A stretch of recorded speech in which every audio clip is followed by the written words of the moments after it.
जय हिंद, वंदे मातरम। आज मैं आप लोगों को मुंशी प्रेमचंद जी की एक रचना कर्मभूमि भाग 18 सुनाने जा रही हूँ। गांव में एक आदमी की सगाई है। उस उत्सव में नाच गाना भोज हो रहा है। उसके द्वार पर नगड़ियां बज रही हैं। गांव भर की स्त्री पुरुष बालक जमा है और नाच गाना हो रहा है। अमरकांत की पाठशाला आज बंद है। लोग उसे भी खींच लाए हैं। बयाग ने कहा, चलो भैया, तुम भी कुछ करतब दिखाओ। सुना है तुम्हारे देश में लोग खूब नाचते हैं। अमर ने जैसे क्षमासी मांगी, भाई मुझे तो नाचना नहीं आता।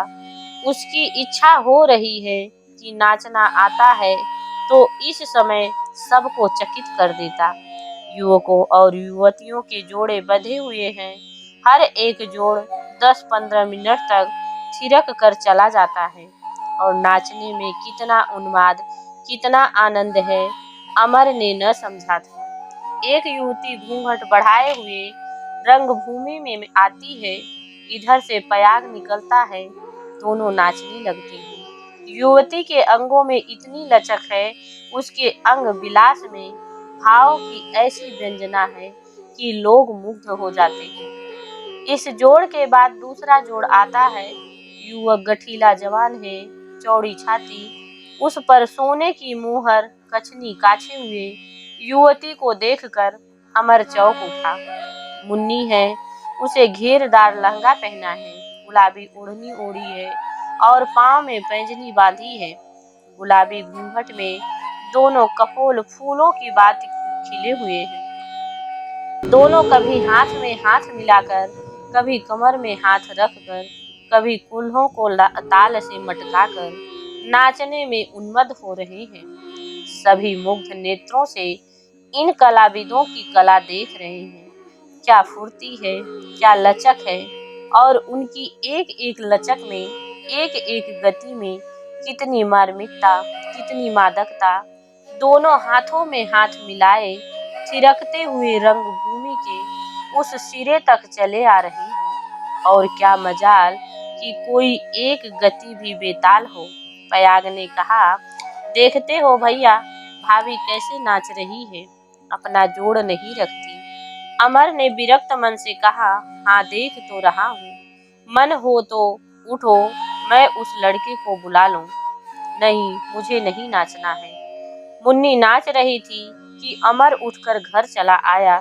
यह बेशर्मी अब उससे नहीं सही जाती। एक क्षण के बाद मुन्नी ने आकर कहा, तुम चले क्यों आए? लाला, क्या मेरा नाचना अच्छा नहीं लगा? अमर ने मुंह फेर कर कहा, क्या मैं आदमी नहीं हूँ कि अच्छी चीज को बुरा समझूं? मुन्नी और समीप आकर बोली, तो फिर चले क्यों आए? अमर ने उदासीन भाव से कहा, मुझे एक पंचायत में जाना है। लोग बैठे हैं, मेरी राह देख रहे होंगे। तुमने क्यों नाचना बंद कर दिया? मुन्नी ने भोलेपन से कहा, तुम चले आए तो नाच कर क्या करती? अमर ने उसकी आंखों में आंखें डालकर कहा, सच्चे मन से कह रही हूँ मुन्नी। मुन्नी उससे आंखें मिलाकर बोली, मैं तो तुमसे कभी झूठ नहीं बोलती। मेरी एक बात मानो, अब फिर कभी मत नाचना। मुन्नी उदास होकर बोली, तो तुम इतनी जरा सी बात पर रूठ गए? जरा किसी से पूछो, मैं आज कितने दिनों के बाद नाची हूँ। 2 साल से मैं नगाड़े के पास नहीं गई। लोग कह कह कर हार गए। आज तुम ही ले गए मुझे, और अब उल्टे तुम ही नाराज हो रहे हो। मुन्नी घर में चली गई। थोड़ी देर के बाद काशी ने आकर कहा, भाभी तुम यहाँ क्या कर रही हो? वहाँ सब लोग तुम्हें बुला रहे हैं। मुन्नी ने सिर दर्द का बहाना किया। काशी आकर अमर से बोला, तुम क्यों चले आए भैया? क्या गंवारों का नाच गाना अच्छा नहीं लगता? अमर ने कहा, नहीं जी, यह बात नहीं है। एक पंचायत में जाना है, देर हो रहा था। काशी बोला, भाभी नहीं जा रही है। इसका नाच देखने के बाद अब दूसरों का रंग नहीं जम रहा है। तुम चलकर कह दो तो शायद चली जाए। कौन रोज रोज यह दिन आता है? बिरादरी वाली बात है। लोग कहेंगे हमारे यहाँ काम आ पड़ा तो मुंह छिपाने लगे। अमर धर्म संकट में पड़कर कहा, तुमने नहीं समझाया। फिर अंदर जाकर कहा, मुझसे नाराज हो गई क्या मुन्नी? मुन्नी आंगन में आकर बोली, तुम मुझसे नाराज हो गए हो कि मैं तुमसे नाराज हो गई? अच्छा, मेरे कहने से चलो। जैसे बच्चे मछलियों को खिलाते हैं उसी तरह तुम मुझे खिला रहे हो लाला। जब चाहा रुला दिया, जब चाहा हंसा दिया। मेरी भूल थी मुन्नी, क्षमा करो। लाला, अब तो मुन्नी तभी नाचेगी जब तुम उसका हाथ पकड़कर कहोगे, चलो हम तुम नाचे। वह अब और किसी के साथ नहीं नाचेगी। तो अब नाचना सीखूं? मुन्नी ने अपनी विजय का अनुभव करके कहा, मेरे साथ नाचना चाहोगे तो आप सीख जाओगे। तुम सिखा दोगी मुझे? तुम मुझे रोना सिखा रहे हो, मैं तुम्हें नाचना सिखा दूंगी। अच्छा चलो।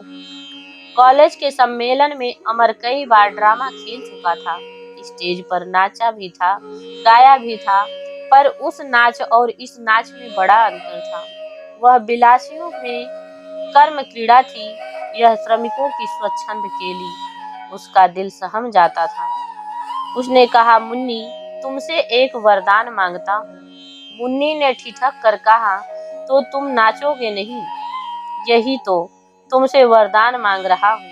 अमर ठहरो ठहरो कहता रहा, पर मुन्नी लौट पड़ी। अमर भी अपनी कोठरी में चला आया और कपड़े पहनकर पंचायत में चला गया। उसका सम्मान बढ़ रहा है। आसपास के गांव में भी जब कोई पंचायत होती तो उसे अवश्य बुलाया जाता था। सलोनी काकी ने अपने घर की जगह पाठशाले के लिए दे दी है। लड़के बहुत आने लगे हैं। उस छोटी सी कोठरी में जगह नहीं है। सलोनी से किसी ने जगह मांगी नहीं, कोई दबाव भी नहीं डाला गया। बस एक दिन अमर और चौधरी बैठे बातें कर रहे थे कि नई पाठशाला कहाँ बनाई जाए। गांव में तो बैलों के बंद किले की जगह नहीं है। सलोनी उनकी बातें सुन रही थी। फिर एकाएक बोल उठी, मेरा घर क्यों नहीं ले लेते? 20 हाथ पीछे खाली जगह है। क्या इतनी जमीन में तुम्हारा काम नहीं चलेगा? दोनों आदमी चकत होकर सलोनी का मुंह ताकने लगे। अमर ने पूछा, और तू रहेगी कहाँ काकी? सलोनी ने कहा, मुझे घर द्वार लेकर क्या करना है बेटा? तुम्हारे ही कोठरी में आकर एक कोने में पड़ी रहूंगी। गूदड़ ने मन में हिसाब लगाकर कहा, जगह तो बहुत निकल आएगी। अमर ने सिर हिलाकर कहा, मैं काकी का घर नहीं लेना चाहता। महंत जी से मिलकर गांव के बाहर पाठशाला बनवाऊंगा। काकी ने दुखित होकर कहा, क्या यह मेरी जगह में कोई छूत लगी है भैया? गूदड़ ने फैसला कर दिया, काकी का घर मदरसे के लिए ले लिया जाए। उसी में एक कोठरी अमर के लिए भी बना दी जाए। काकी अमर की झोपड़ी में रहेगी। एक किनारे गाय बैल बांध लेगी, एक किनारे पड़ी रहेगी। आज सलोनी जितना खुश है उतनी शायद और कभी नहीं हुई हो। वही बुढ़िया जिसके द्वार पर कोई बैल बांध देता तो लड़ने के लिए तैयार हो जाती, जो बच्चों को अपने द्वार पर गोलियां न खेलने देती, आज अपने पुरखों का घर देकर अपना जीवन सफल समझ रही है। यह कुछ संगत सी बात है, पर दान कृपण ही दे सकता है। हाँ, दान का हेतु ऐसा होना चाहिए जो उसकी नजर में उसके मर सचे हुए धन के योग्य हो। चटपट काम शुरू हो जाता है। घरों से लकड़ियां निकल आई, रस्सी निकल आया, मजदूर निकल आए, पैसे निकल आए। न किसी से कहना पड़ा, न सुनना पड़ा। वह उनकी अपनी धर्मशाला थी।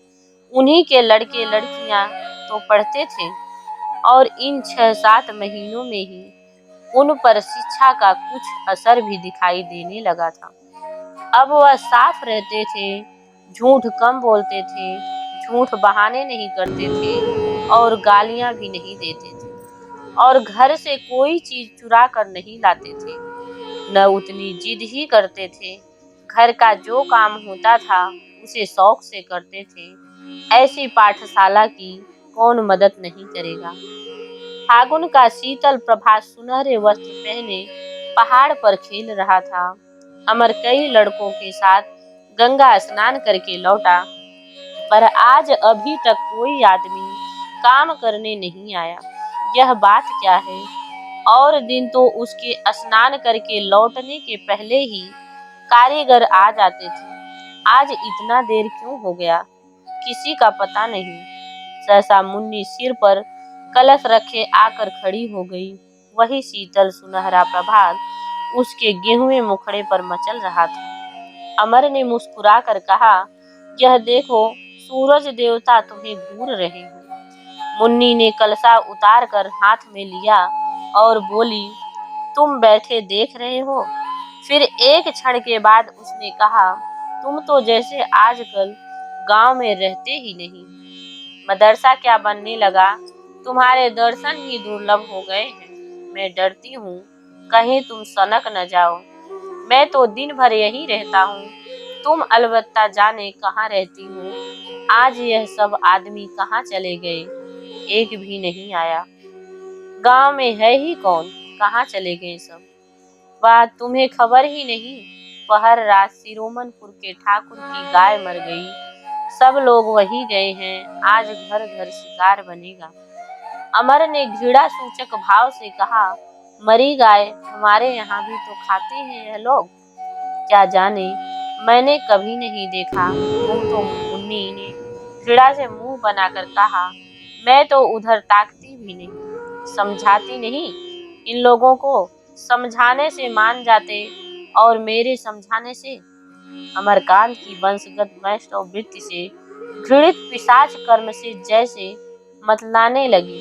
उसे सचमुच मतली हो आई। उसने छूत छात और भेदभाव को मन से निकाल डाला था, पर अखाध से वह पुरानी घृणा बनी हुई थी और वह 10-11 महीने से इन्हीं मुरादखारों के घर भोजन कर रहे हैं। आज मैं खाना नहीं खाऊंगा मुन्नी, मैं तुम्हारा भोजन अलग पका दूंगी।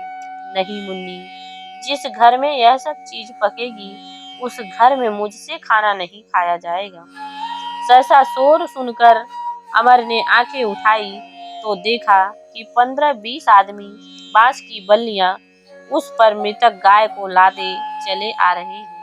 सामने कई लड़के उछलते कूदते तालियां बजाते हुए चले आ रहे हैं। कितना विभत्स दृश्य है।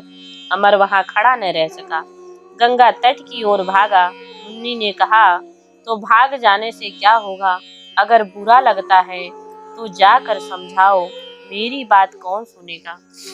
मुन्नी, तुम्हारी बात नहीं सुनेंगे और किसकी बात सुनेंगे लाला।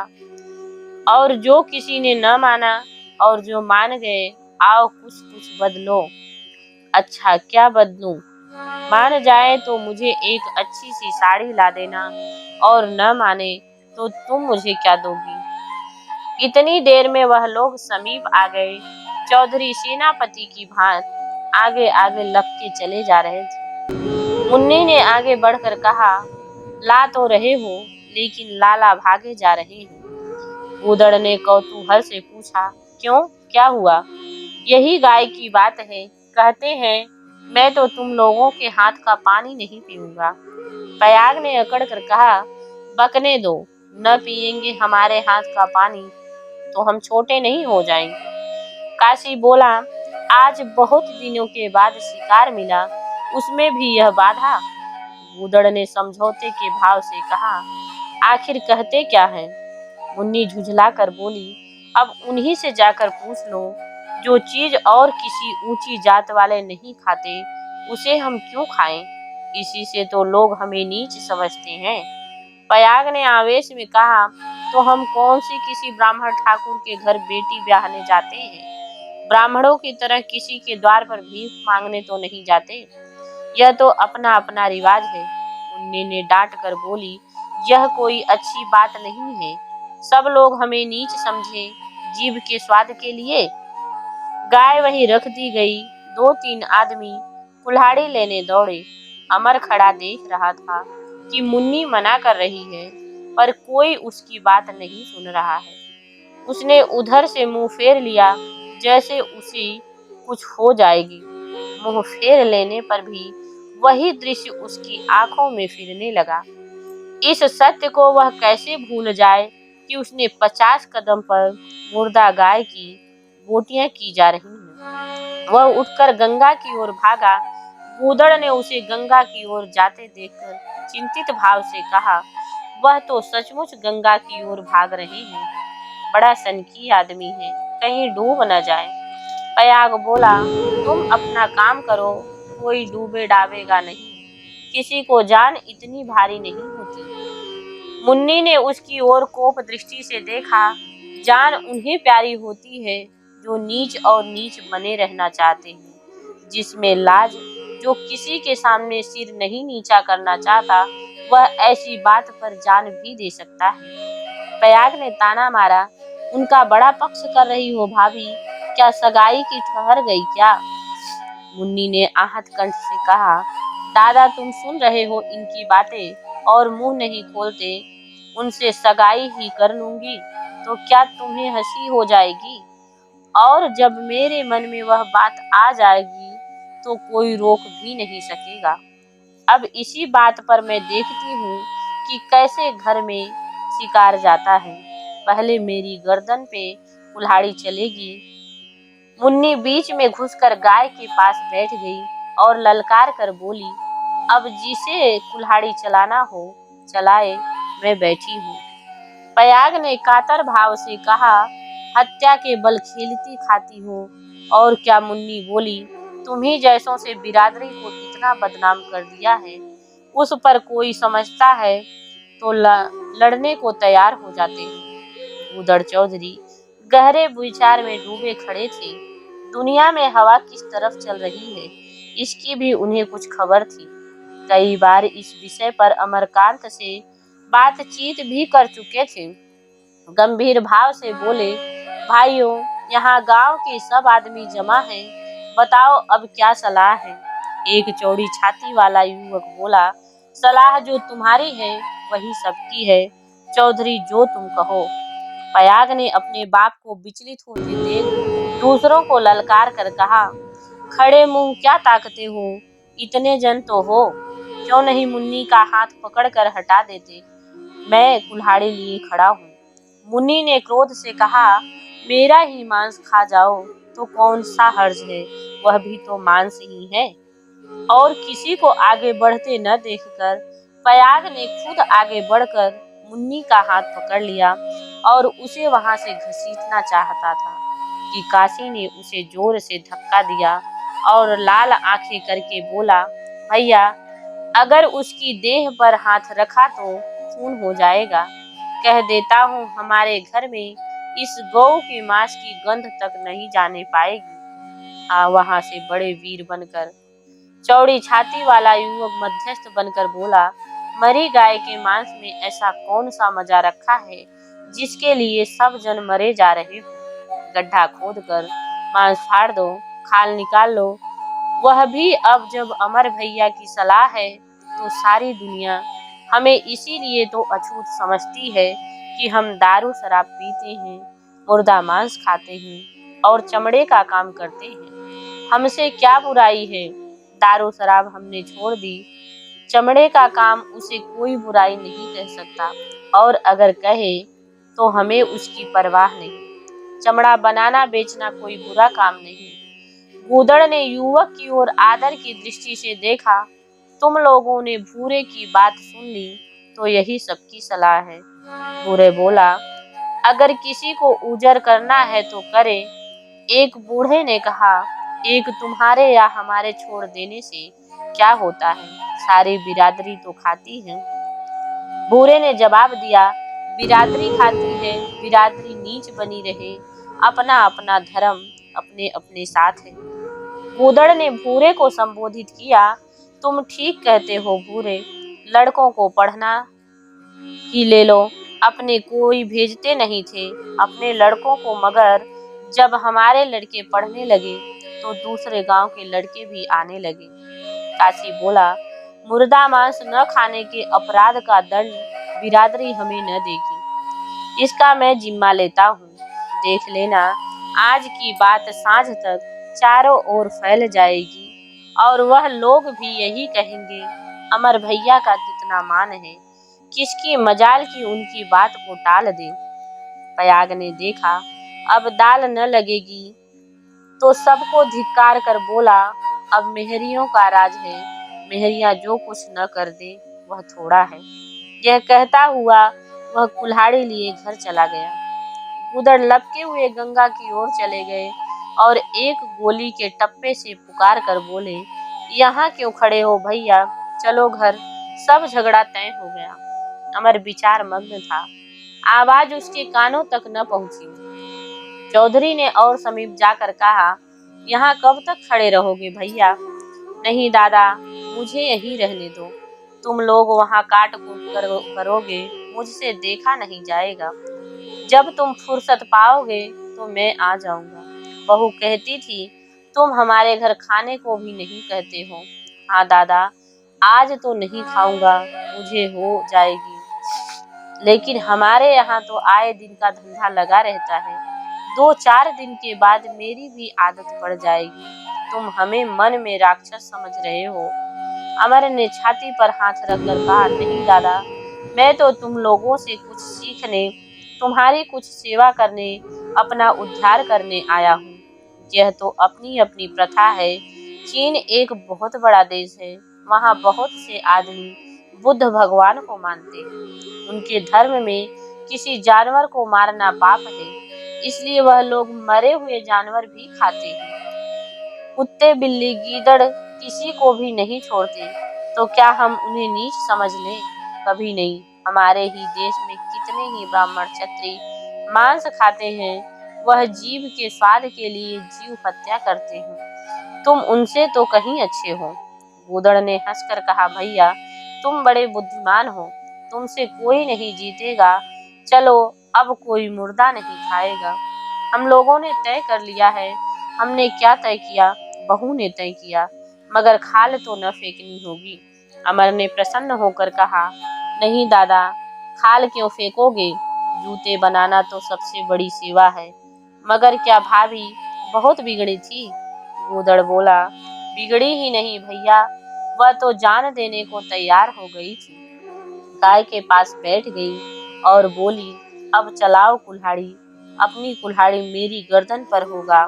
फिर किसकी हिम्मत थी कि कुल्हाड़ी चलाता। अमर का हृदय जैसे एक छलांग मारकर मुन्नी के चरणों में लौटने लगा। जय हिंद, जय भारत। अगले भाग में हम आपसे फिर मिलते हैं।